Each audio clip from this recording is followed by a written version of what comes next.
Does HMB really work? And by work, I mean, does it make your muscles bigger, stronger, help you run faster, etc.? Previously, I looked at the research on HMB and older adults. I'll link to that video below. Today, we're going to talk about whether HMB can benefit younger, healthier athletes. And before we go any further, I'm unbiased. I'm not selling HMB. I'm just going to show you the research and let you make the decision for yourself. First up, how does Beta-Hydroxy-Beta-Methylbutyrate, HMB, actually work? Well, it turns out there's two proposed mechanisms. One is that HMB turns on muscle protein synthesis by activating mTOR and downstream targets of mTOR. In fact, some have actually proposed that HMB is the reason why leucine, the branched chain amino acid, also activates mTOR. Remember, HMB is a downstream metabolite of leucine. The other proposed mechanism is at the same time, HMB is also said to suppress muscle breakdown as well. The result? Bigger, stronger muscles and faster recovery from exercise. Now, if you go looking for HMB, you're quickly going to uncover that there are two forms of this supplement. There's calcium HMB, which is the traditional form, and that's what's been used in research since the 1990s. That is until about 2011, when another form called free acid HMB was developed. While both forms will raise HMB levels in the blood, the free acid form is said to be better absorbed. And while that's nice, keep in mind that few clinical trials have actually compared calcium HMB to the free acid form to see if the free acid form is indeed superior at improving muscle strength, size, and athletic performance. Okay, let's now look at the actual clinical trials on HMB. This study is probably the study that started it all. 41 healthy men are given HMB or a placebo for between 3 and 7 weeks while working out. Results showed that men taking HMB supplements had significant reductions in muscle breakdown,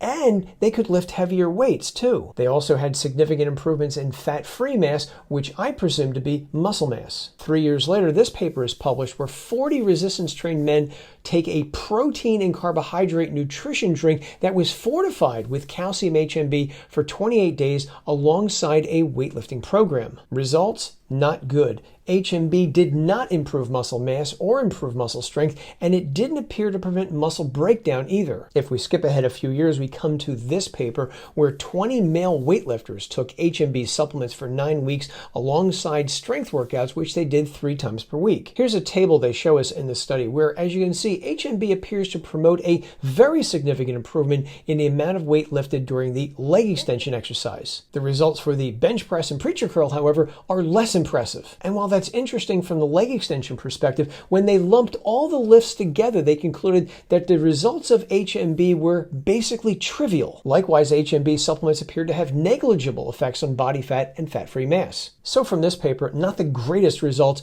but wait, let's take a look at this study next. 26 young men and women randomly are given either HMB supplements or a placebo in addition to high-intensity interval training workouts for 4 weeks. Results: those taking HMB supplements saw about an 8% improvement in their VO2 peak. That's the greatest oxygen consumption that was measured during an exercise test. They also saw improvements in another aerobic fitness gauge called ventilatory threshold, and the people appeared to be better at burning fat during exercise too. Now, if we circle back to VO2 peak for a moment, here's a chart that they show us in the study so you can compare and contrast the results to see if they actually matter to you. In this next clinical trial I want to show you, elite rowers saw significant improvements in VO2 max after they took HMB 3 times a day for 3 months. And to give you a better idea, here are the changes in VO2 max in the supplement takers versus the placebo takers. As you can see, those taking HMB saw about a 4% improvement in VO2 max,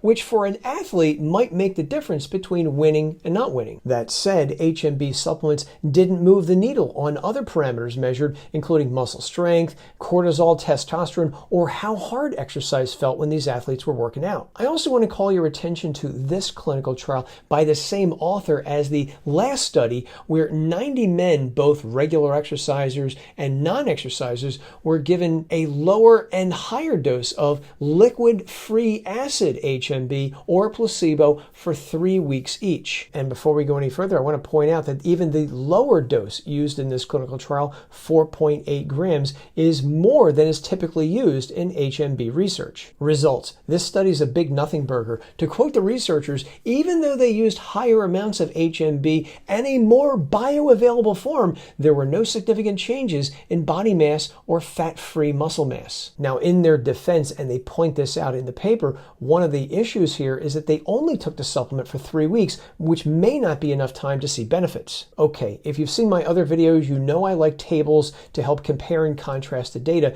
So here is a table of all the HMB studies I just showed you with some others that I didn't mention. Take a close look at this table, pause the video if you have to, and notice how much HMB was used in the different clinical trials, how long the studies lasted, and what the results were. Now, I distinctly remember when HMB first came on the supplement market in the mid-1990s, and back then when people asked me about it, I said if it probably worked best in people who are beginners and not athletes. And if I just go by the data I presented here, I would say the same thing. However, if you really want my opinion, here it is. Back in the 1990s, HMB did not work, and it doesn't work today. Don't waste your money. HMB is a dud.